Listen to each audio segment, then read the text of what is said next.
really something when the world learns the freedom and the beauty and the completeness of non-doing. You know? Non-doing does not mean absence of activity. Non-being is the action without the doer. You know, and don't teach it like too much like that as a philosophy, but more like from the place of observing, like things are happening of their own within their own laws and their own nature. No? And it is here also within us. If we just be, just be as quiet as possible, without raising thought. So even if thought come, you're simply aware of it, but you don't try to manipulate or to control it. But just stay as the space that sees it. From seeing. And then,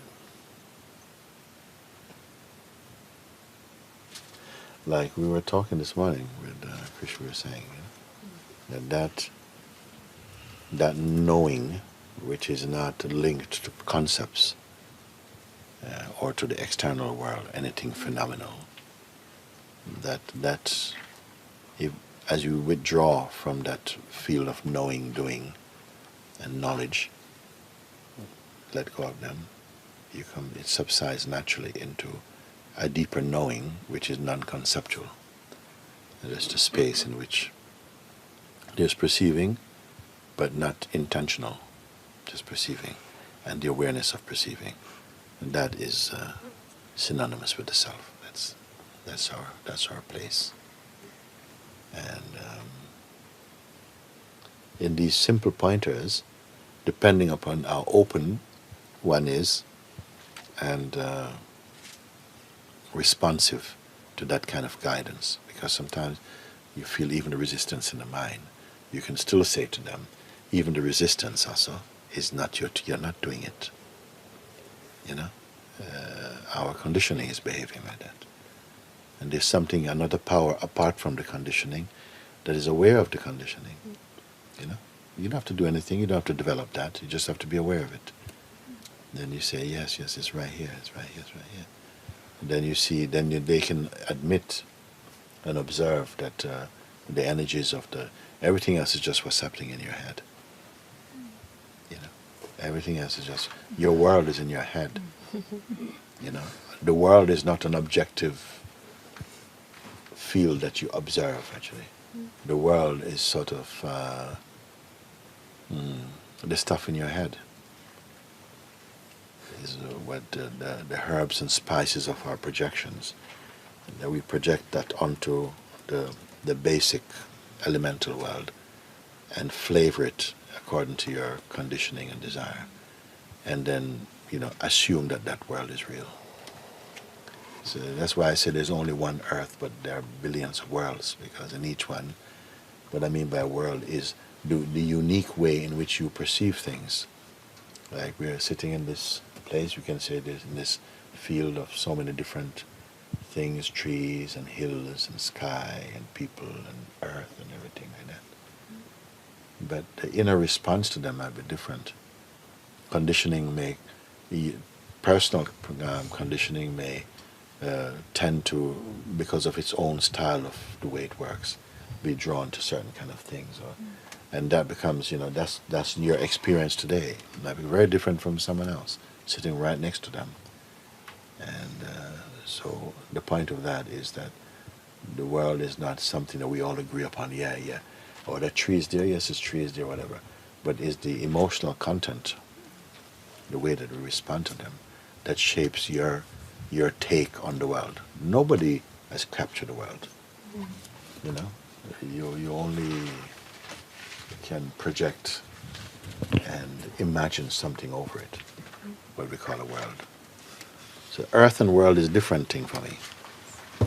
Earth is one thing. World is more of a psychological, emotional, personal play. And this is why the emphasis is only to become completely naked, empty of of conceptual attachments to anything. It's there, like that. Everything is there. That is the treasure, and that is you. You are your treasure, and the discovering of your treasure. And like that. Everything comes from there. Everything is there. Actually, the natural life that belongs to this expression is here, but we are often not aware of it. So we're living the projected life that comes through the mind and through conditioning, what we think is good for the us that we think we are, or the I that I think I am. But gradually, just through your satsang is working on everybody all the time. You only have to keep on being grateful for it and opening to it and so on. Because the work, even yourself are not doing the work,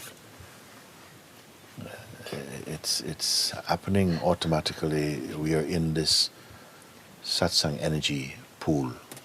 It's just like we say that everything is growing.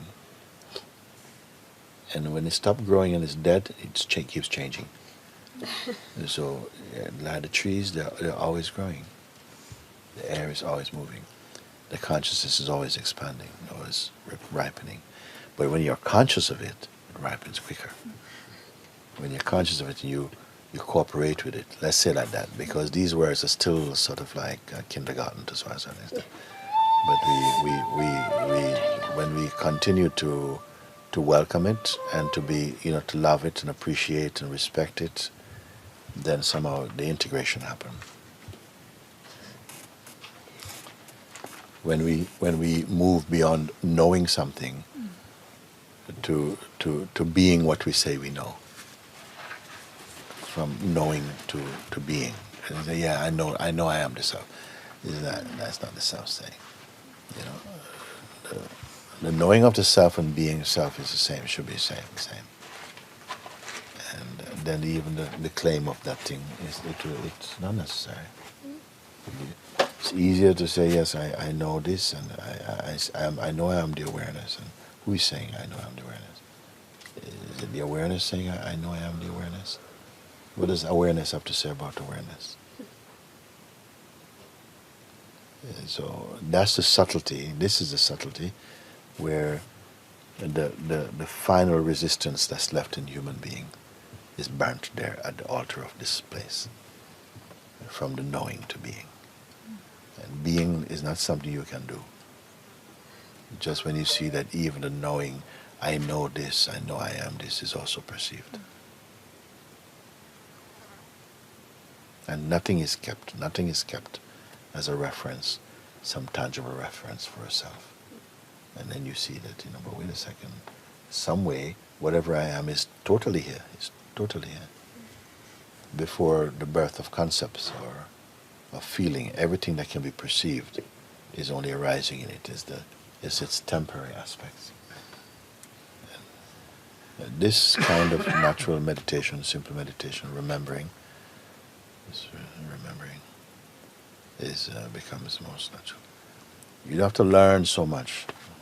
One time I was looking at even a Sufi saint was talking about the different things. And sometimes it's okay to hear the different subtle layers of the construction of the universe and of the subtle plays and how the body came into being and how the quintessence of the elements were first arriving there. And then after that somehow the spirit comes there, and then the soul finally is pushed into that, and then the thing begins to take up. We can learn a little bit about it, but you don't have to learn so much about that. The true self-awareness it doesn't have to go through that. Otherwise you start to learn the mind, so this is what happened, and so. But I'm talking about neat and direct, that all of what's happening in the mind, even auspiciously, is phenomenal to that which allows seeing to be recognized as. You stay with that. It's not that we're trying to come to a place where we are there but not doing. It's neither doing nor non-doing. It's beyond that. Because non-doing implies a non-doer. You see? So beyond this thing, and not beyond spatially, but subtly. Then you see that because what the people are afraid of, the ego mind is afraid of, is to have activities removed from you. But the activities are pure. It's only the activities that are driven by egoic identity that's impure. And you cannot stop activity. The cosmos create activity. The life force can manifest activity. Activity is not ego. You see, that's a mistake we make. Is that somehow, but if I come to that place, I have the non-doer, then what I sit on the shelf like some stone Buddha or something. You mistake completely. Then you're in the cosmic activity. You can perceive, but without confusion, in a unitive perceiving, not the way the ego wants ownership and praise and blame, and not without that. Can you imagine? Can you feel without it? Every time we come back to that place before concepts, you find it's already here. Before you came back to it, it's already here. When we come back to it, whatever came back to it, it's already there. And that which is already there, that's the one who is here, and that's what you are. And that has no conflict with activity.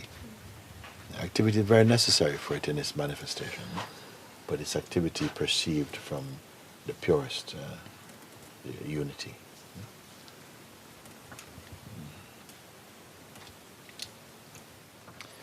Whatever it takes, you have it in abundance. You have to make use of it. Because it's not like, how much we have learned in the world and how much strenuous energy and to learn things which you cannot even keep. To learn things which they just, memory will take it away. Because memory also is necessary for learning, and it is not stable. It's also function. Memory also get old and tired. So what's the thing that even if memory goes, you cannot destroy it? Isn't it? Yeah. Everything else, every other function, the intellect, the memory, the body, everything else is somehow will go. Body will also go. What is the thing that won't go? It will watch even memory going. Something here is watching memory going.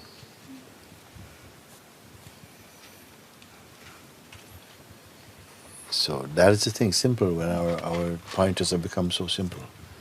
I say, no, don't try to learn too many things because you're going to forget them anyway. Find the thing that is before remembering and forgetting. Then remembering and forgetting also they are traffic. Where is that? Where has that ever gone? Where does it ever come from? And so the focus is simple. Nevertheless, the momentum, the force of habits from the mind, don't just walk away. They're going to keep coming. And it's good that they come, because if they don't come, you might feel like, well, I've transcended and everything. So when they come, they show you, whoa, we still have some, some work. And what is the work? Actually, is just to keep looking and see that was seen to come. And to acknowledge, register, confirm, and render your seeing that, but it's just this. Somehow we have to meditate on it, to stay with it until the efforts to stay also go. To stay meaning that you can leave. You have to be in that place that has no counterpart. That you can come or you can go. You can, before all of these. And where is that and when is it? It's always been. When doesn't matter to it. It's before every when. And every place, everywhere, it's already here. It is. And then what to do? Who's been asked the question? It or something else? You say, what to do? To whom is the question addressed? To that which is, or to that which wants to be it? And the want to be it is already what's from it. So that's why I said to you one time, your meditation become like this, you can't do just like this. It's only on this point, if you manage to come to this place, to the quintessence of seeing, only this thing, it's this urge here. But I still am not there yet. Say, but who said this thing? What can this voice be apart from an appearance only? And if it has belief in it, then the belief will give a kind of solidity and a kind of, you see, like this. That being seen, stay being seen, stay with it, And if you put in even 10 minutes of looking like that, it is washing out everything, washing out.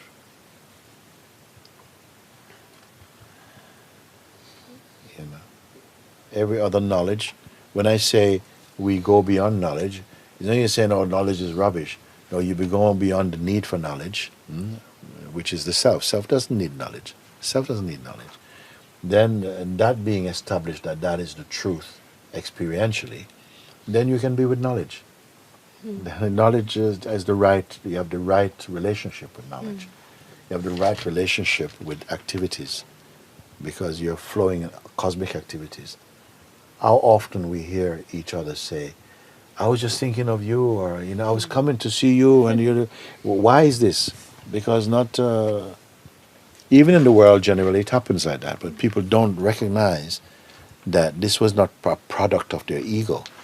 This was just somehow coming in attunement with the cosmic rhythm. And it's only because of this and recognizing this that I say to you, life takes care of life, not the ego.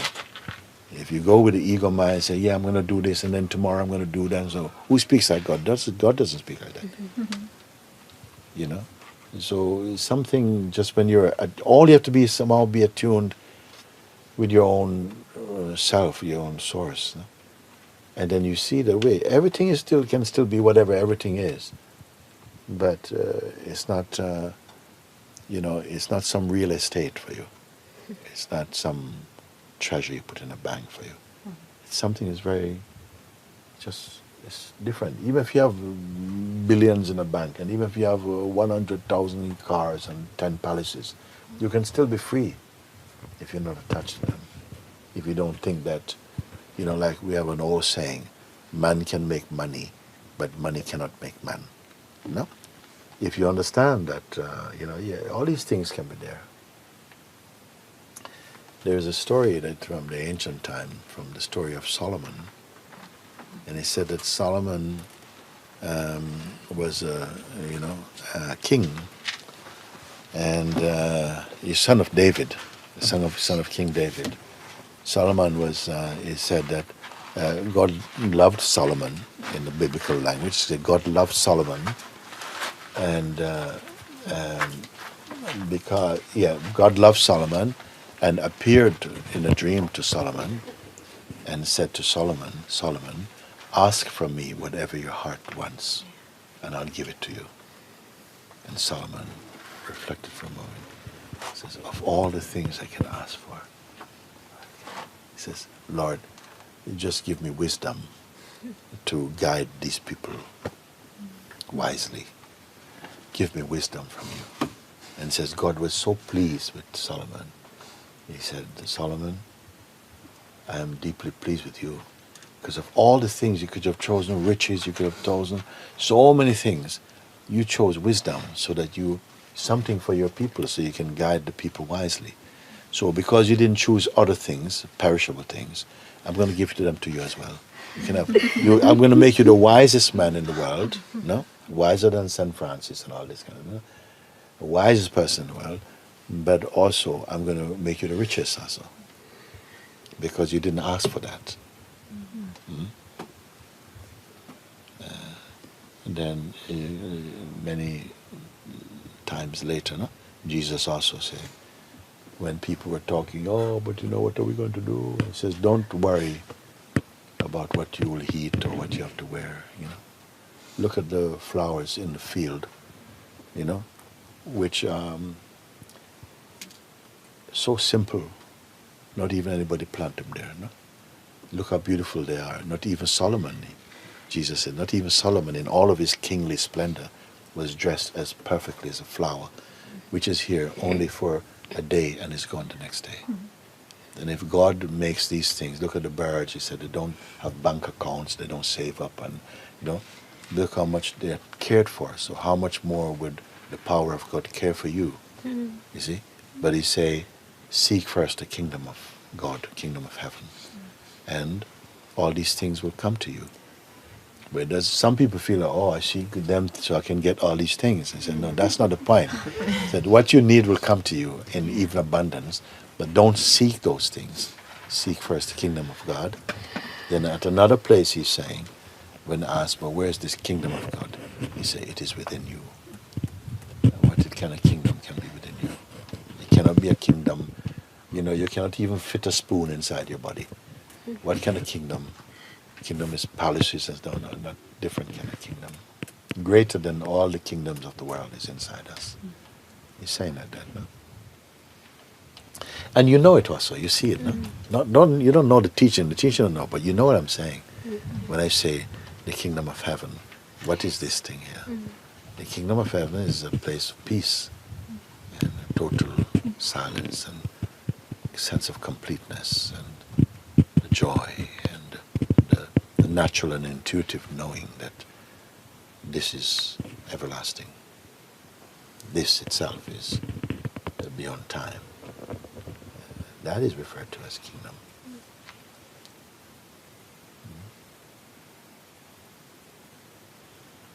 But if the kingdom of God is within you, who are you? Understand?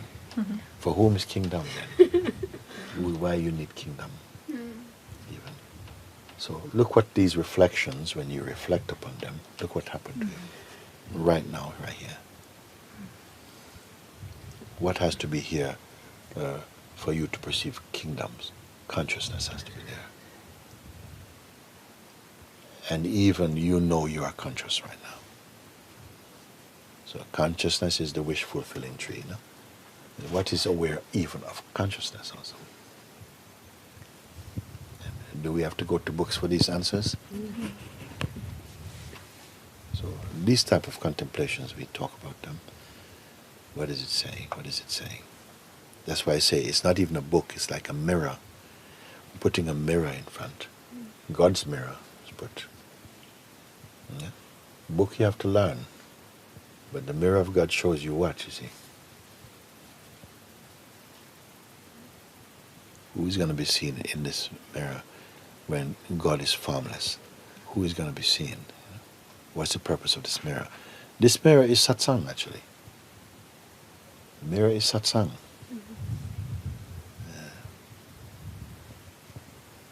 Who is in this mirror? You. You're there. But not the flesh and blood one.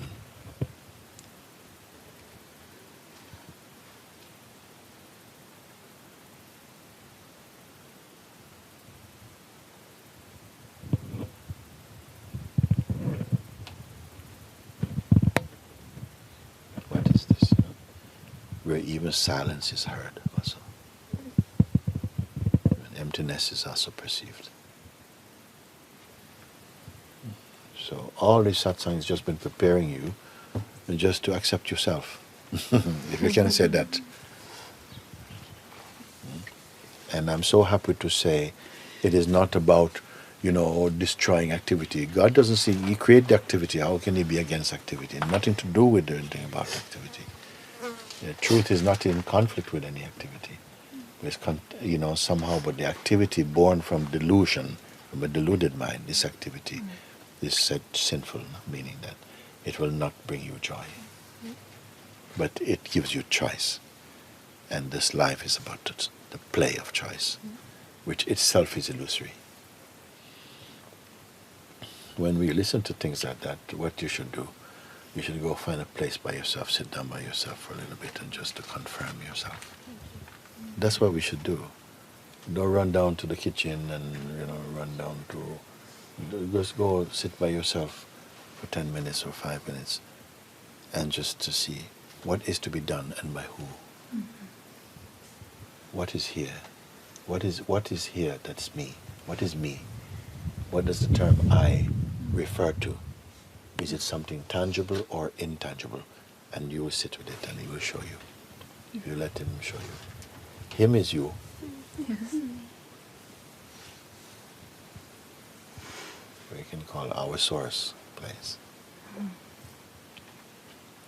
I say this because there is something in us that's running.